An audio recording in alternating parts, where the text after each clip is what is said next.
नमस्कार मित्रांनो, आपण बघणार आहोत प्रॉब्लेम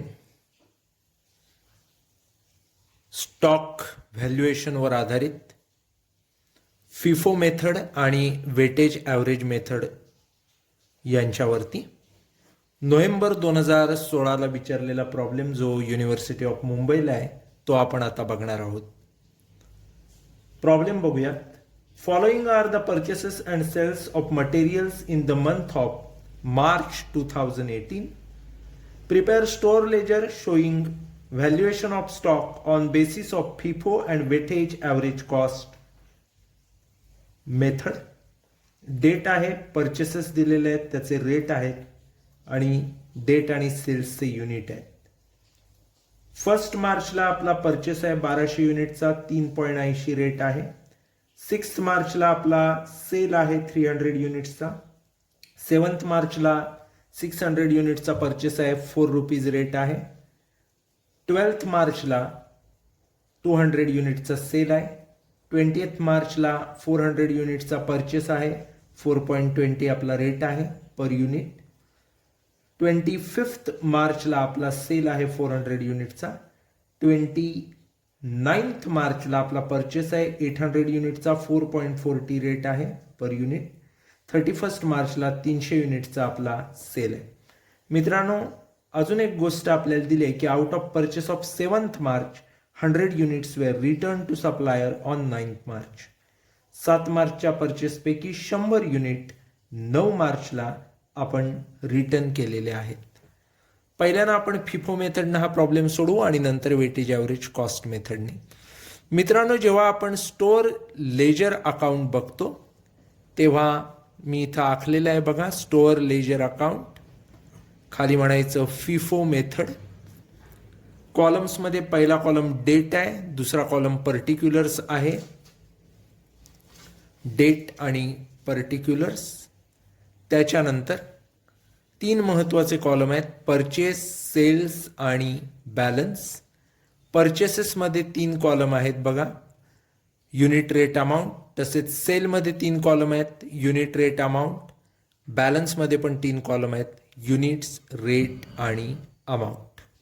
मित्रांनो, आता आपण प्रॉब्लेम सॉल्व करूया. पहिली डेट बघा, पहिली डेट दिलेली आहे 2018 मार्च 1 लिहून घ्यायचं. डेट कॉलममध्ये 2018 मार्च 1. काय झालेलं आहे बघा, परचेस आहे 1200 युनिटचा, त्यामुळं आपण लिहिणार इकडं पर्टिक्युलर्सच्या कॉलममध्ये परचेस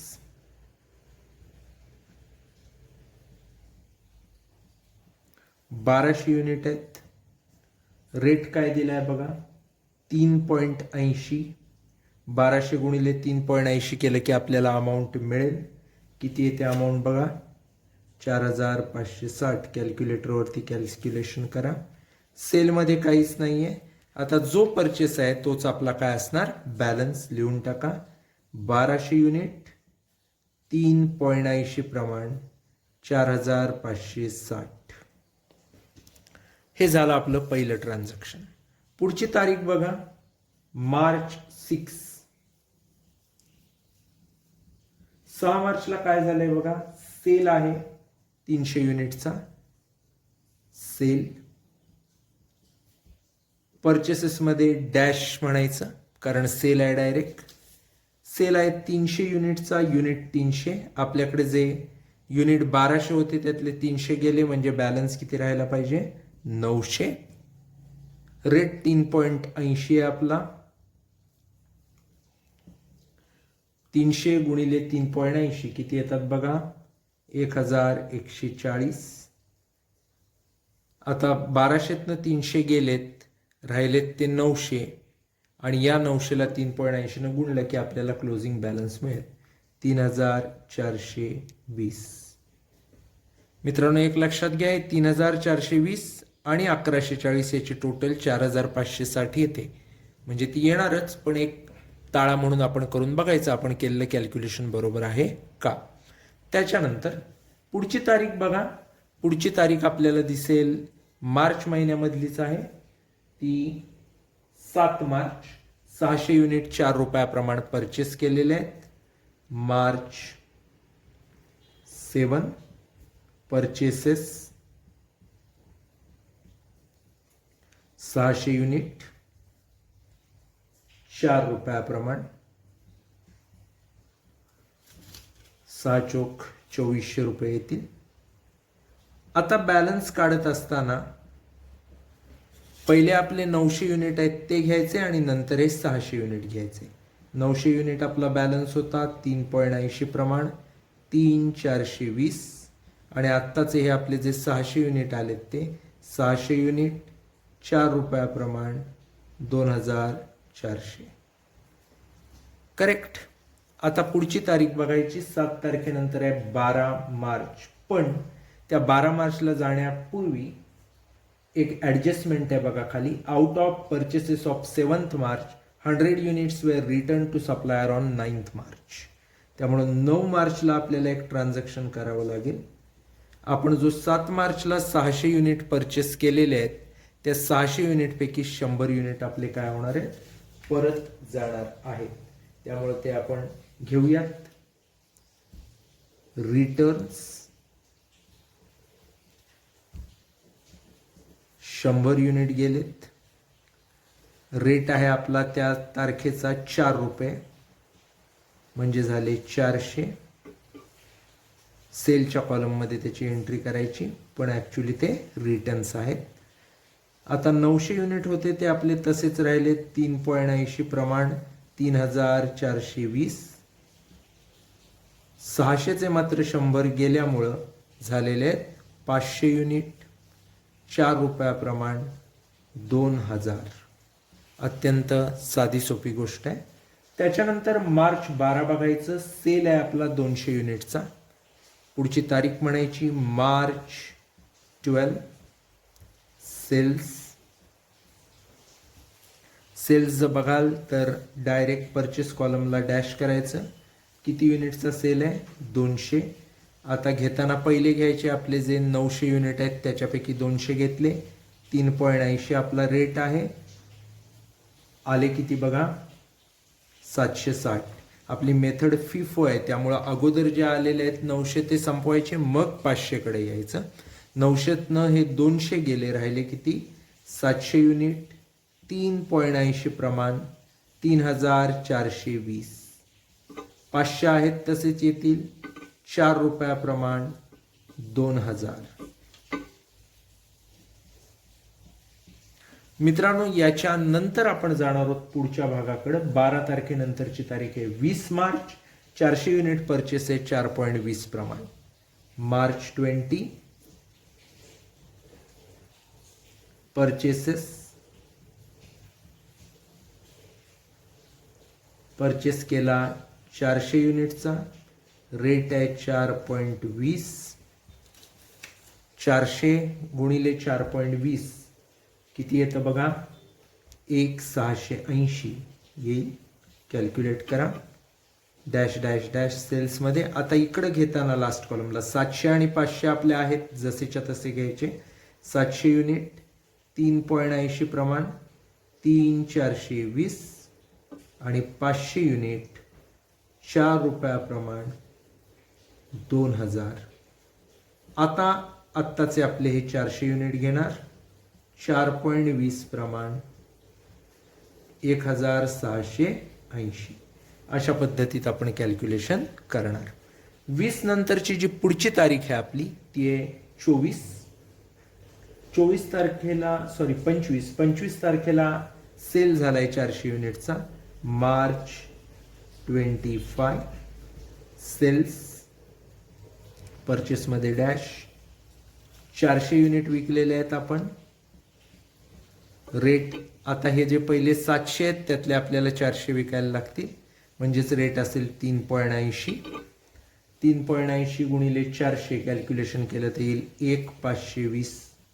आता 700तले 400 गेले म्हणजे राहिले 300 युनिट. 300 युनिट 3.80 प्रमाण किती होतात, 300 युनिट 3.80 प्रमाण 1,140. बाकीचे 500 आणि 400 जसेच्या तसे आपण काय करणार लिहिणार. 500 युनिट 4 रुपयाप्रमाण 2000 आणि 400 युनिट 4 रुपये 20 पैशाप्रमाण 1,680. पुढचं जी तारीख आहे ती आहे मार्च 29. मार्च 29. 29 मार्चला काय झालंय 800 युनिटचा परचेस आहे 4.40 प्रमाण. परचेसेस 800 युनिटचा परचेस आहे. रेट आहे 4.40. 800 गुणिले 4.40 केलं ते 3,520 डॅश डॅश डॅश. आता लिहिताना पहिले 300 500 400 आणि नंतर हे 800 अशा पद्धतीत क्लोजिंगला येतील. 300 युनिट आहेत आपले 3.80 प्रमाण 1,140. त्याच्यानंतर 500 युनिट आहेत 4 रुपयाप्रमाण 2000. त्याच्यानंतर आपले 400 युनिट आहेत 4.20 प्रमाण 1,680. आणि नंतर आता आपले 800 युनिट आहेत 4.40 प्रमाण 3,520. अशा पद्धतीत आपण चारी आकडे घेतले. शेवटची तारीखेकडे आपण येऊया मार्च 31. 31 मार्चला काय झालंय तर आपण 300 युनिटचा सेल केलाय. सेल्स परचेसेस मध्ये डॅश डॅश डॅश. आता वरती 300 युनिट दिसत आहेत बघा ते आपण घालवायचे. 300 युनिट 3.80 प्रमाण 1,140. मित्रांनो बघा जे 300 3.80 वाले होते ते गेलेले आहेत त्यामुळे त्याचं काही येणार नाही. उरलेले 500 400 आणि 800 क्लोजिंग बॅलन्स मध्ये येतील. 500 युनिट 4 रुपयाप्रमाण 2000. त्याच्यानंतर 400 युनिट 4.20 प्रमाण 1,680 आणि 800 युनिट 4.40 प्रमाण 3,520. अशा पद्धतीने आपल्याला हे कॅल्क्युलेशन करायचं आहे. जर तुम्ही कॅल्क्युलेशन बघितला तर तुमच्या हे लक्षात येईल. अशा पद्धतीने या फिफो मेथडने आपले 500 युनिट राहिले 4 रुपयेवाले, 400 युनिट राहिले 4.20 वाले आणि 800 युनिट राहिले 4.40 वाले. अशा पद्धतीत एकूण जर बघितलात तर आपले एकूण 5 ने 4 9 ने 8 1700 युनिट राहिलेले आहेत. मित्रांनो आता जेव्हा आपण शेवटचा कॉलम असतो शेवट येतो प्रॉब्लेमचा तेव्हा आपल्याला काही गोष्टी टॅली कराव्या लागतात. पहिले म्हणजे युनिट कॉलम टॅली करावा लागतो बॅलन्सचा. 5 आणि 4 9 ने 3 12 सॉरी 5 आणि 4 9 ने 8 17 हे झाले 1700. 2,1680 आणि 3,520 याची पण आपल्याला टोटल घ्यावी लागेल. ती येते 7,200. तर अशा पद्धतीत आपल्याला हे कॅल्क्युलेशन करायचं आहे. हे आपण कॅल्क्युलेशन कसलं केलंय तर हे जे शेवटचे आहेत त्यांचं कॅल्क्युलेशन केलेलं आहे. मित्रांनो ही झाली आपली फिफो अर्थात first in first out method. याच्यानंतर आपण थोडे पुढे जाणार आहोत आणि दुसरी मेथड बघणार आहोत वेटेज ॲव्हरेज कॉस्ट मेथड. मित्रांनो या मेथडमध्ये देखील सेम फिफो सारखाच फॉर्मॅट बनवायचा आहे. डेट पर्टिक्युलर्स त्याच्यानंतर परचेस सेल आणि बॅलन्सचे कॉलम. परचेसमध्ये पुन्हा युनिट रेट अमाऊंट, सेलमध्ये युनिट रेट अमाऊंट आणि बॅलन्समध्ये पण युनिट रेट अमाऊंट. अशा पद्धतीनं हा फॉर्मॅट असणार आहे. सुरुवात करूयात आपण प्रॉब्लेमला. वेटेज ॲव्हरेज कॉस्टमध्ये आपण जे फिफो मेथड जर बघितली तर बॅलन्स कॉलममध्ये कधी 2 कधी 3 अशा पद्धतीनं युनिटच्या वेगवेगळ्या कॅटेगरी झाल्या. पण इथं मात्र आपण वेटेज ॲव्हरेज कॉस्ट कॅल्क्युलेट करत असल्यामुळं अशा पद्धतीनं युनिटच्या 2-3 कॅटेगरीज येणार नाहीत तर डायरेक्ट कॅल्क्युलेट केलेली वेटेज ॲव्हरेज कॉस्ट बॅलन्स कॉलमला येईल. आपण सुरुवात करूया. सुरुवात करत असताना पहिल्या तारीख कोणती आहे बघा, 1 मार्च 2018 ही आपली पहिली तारीख आहे. 2018 मार्च 1. काय झालंय मार्च 1 2018 ला बघा, आपला परचेस आहे 1200 युनिटचा 3.80 प्रमाण. परचेस 1200 युनिटचा 3.80 प्रमाण किती येतात बघा, 4560. त्यामध्ये काही सेल नाहीये, त्यामुळे तेच बॅलन्सला येणार. 1200 3.80 प्रमाण 4560. याच्यानंतरची जी पुढची तारीख आहे ती आपण घेणार. पुढची तारीख आहे आपली 6 मार्च. मार्च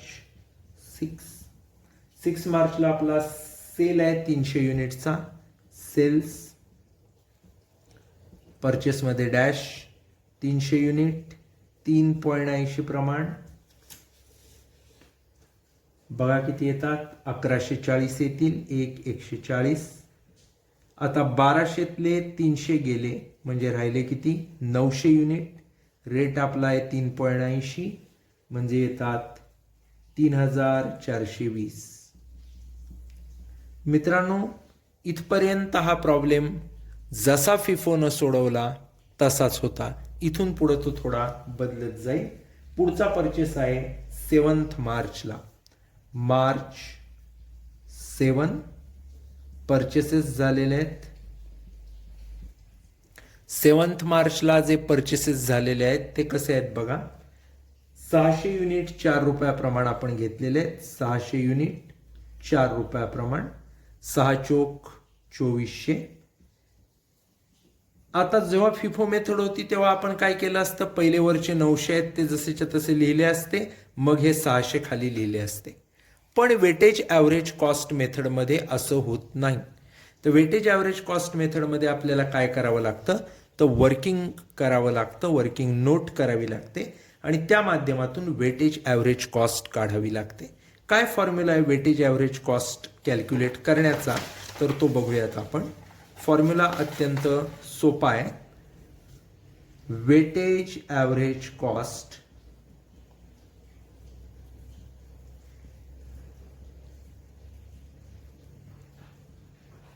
पर युनिट बरोबर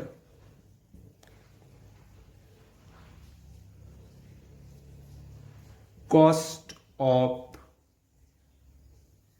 balance plus cost of purchase divided by units in balance plus units of purchase. मित्रांनो, हा फॉर्म्युला आपल्याला वापरायचा आहे वेटेज ॲव्हरेज कॉस्ट कॅल्क्युलेट करत असताना. काय फॉर्म्युला मी सांगितला, cost of balance plus cost of purchase छेदात units of balance plus units of purchase. आता या प्रॉब्लेममध्ये जर आपण बघितलं तर कॉस्ट ऑफ बॅलन्स किती आहे, 3420 प्लस कॉस्ट ऑफ परचेस किती आहे, 2400 छेदात युनिट ऑफ बॅलन्स बघितलेत तर किती आहेत, 900 प्लस युनिट ऑफ परचेस बघितले तर किती आहेत, 600 दिसत आहेत आपल्याला. याचं आपण कॅल्क्युलेशन करायचं. 3420 अधिक 2400 याची जी बेरीज येईल. मित्रांनो, आता 900 आणि 600 याची जी बेरीज येईल त्यांना आपण या 3420 आणि 2400च्या बेरजेला भागणार म्हणजे आपल्याला पर युनिटचा रेट काय होईल, मिळून जाईल. किती येते बघा, माझ्या मते उत्तर याचं 3.88 रुपये असं येतं आहे. सो आता आपण काय करायचं बघा, 3420 आणि 2400ची बेरीज आपल्याला मिळालीच आहे. किती मिळाले, 5820. त्याच्यानंतर 900 आणि 600ची बेरीज आपल्याला मिळाली 1500 आणि रेट आपल्याला मिळाला आहे 3.88. 88. तर अशा पद्धतीत हे आपलं पहिलं उत्तर आलेलं आहे 7 तारखेचं. कसं करायचं बघा, cost of balance plus cost of purchase भागिले unit of balance plus unit of purchase. ज्या ज्या वेळी इथून पुढे परचेस होईल तेव्हा तेव्हा हे आपल्याला कॅल्क्युलेशन करावं लागेल. पुढची तारीख आहे ती म्हणजे मार्च 12, पण त्याच्या पूर्वी आपण ऍडजस्टमेंट बघू. मार्च 9 ची आहे की 7 मार्चला आपण जे युनिट घेतले त्याचे 100 युनिट आपण काय केलेत, रिटर्न केलेत. त्यामुळे आपण घेणार मार्च 9 रिटर्न्स,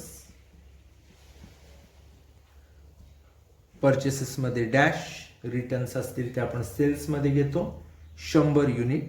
मित्रांनो आता त्या 7 तारखेला काय 4 रुपये होते कॉस्ट, याच्याशी रेट याच्याशी आपल्याला देणं घेणं नाही. आता आपल्याला काय करायचं, डायरेक्ट जो ॲव्हरेज रेट आलाय 3.88 तो घ्यायचा. 3.88 सो येतील उत्तर तुमचं 388. 1500 हे 100 गेले, राहिले 1400. रेट आहे आपला 3.88. कॅल्क्युलेशन करा किती येतात, 5432. एक लक्षात घ्या, 0.5च्या पुढे जर आले तर 1 वाढवायचं, 0.5 पेक्षा कमी असतील तर 1 कमी करायचं. सहसा अपूर्णांकात बॅलन्स घ्यायचा नाही. बॅलन्स म्हणजे अमाऊंट घ्यायची नाही, रेट अपूर्णांकात येऊ शकतो. त्याच्यानंतर मार्च 12. 12 मार्चला काय झालंय बघा. 12 मार्चला जर बघितला तर आपण काय केलेलं आहे, सेल केलाय 200 युनिटचा. सेल्स 200 युनिटचा केलाय आपण. रेट जर बघाल तर आपला आहे 3.88. सो 3.88 गुणिले 200 किती येतात, कॅल्क्युलेट करा, 776 येतील. 1400 200 गेले, राहिले 1200. 3.88 प्रमाण 1200 गुणिले 3.88 बघितले तर आपल्याला येतील 4656. एक गोष्ट लक्षात घ्या, हे 776 आणि 4656 याची टोटल काही झालं तरी 5432 आली पाहिजे. ही जुळवाजुळव व्यवस्थित करायची. कुठंतरी पॉईंट वाढेल, कुठंतरी कमी होईल. 0.5च्या पुढे आला की 1 वाढवायचा, 0.5च्या मागे असेल तर 1 कमी करायचा. हे पक्क लक्षात ठेवायचं. पण हे जे 2 ठिकाणी विभागलेलं असतं सेल आणि बॅलन्स, याची टोटल ही अगोदरच्या बॅलन्स एवढी आलीच पाहिजे. हे पक्क लक्षात ठेवायचं, तरच तुमचा प्रॉब्लेम बरोबर येतो. अपूर्णांकाची ॲडजस्टमेंट व्यवस्थित करायची पॉईंटमधली. त्याच्यानंतर तारीख आहे पुढची ती म्हणजे मार्च 20. 20 मार्चला आपण काय केलंय बघा, परचेस आहे 400 युनिटचा.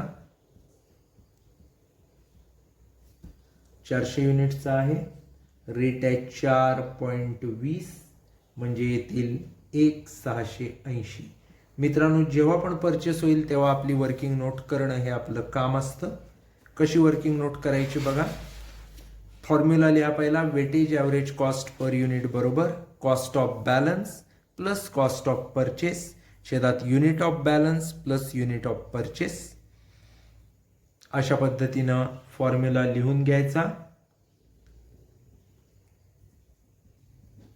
आपण नोट करतोय 20 मार्चची, मार्च 20 फॉर्म्युला तुम्ही लिहिला असेल. आता फिगर्स भरा. फिगर्स भरताना लक्षात घ्या, पहिला आकडा बॅलन्सचा आहे 4656 प्लस आत्ताचे 1680 छेदात पहिले युनिट आहेत 1200 बॅलन्सचे प्लस आत्ताचे 400. याचं उत्तर तुम्हाला काढायचं आहे 4656 प्लस 1680 भागिले 1200 प्लस 400. जर नीट कॅल्क्युलेशन केलं तर तुमचं उत्तर माझ्या अंदाजाप्रमाणे येईल 3.96. अशा पद्धतीनं तुमचं उत्तर येईल. आता काय करायचं, हे जे 3.96 तुमचं उत्तर आलेलं आहे ते तुम्ही घ्यायचं बॅलन्समध्ये. 3.96 टोटल 4656 आणि 1680 जी आली ती घ्यायची.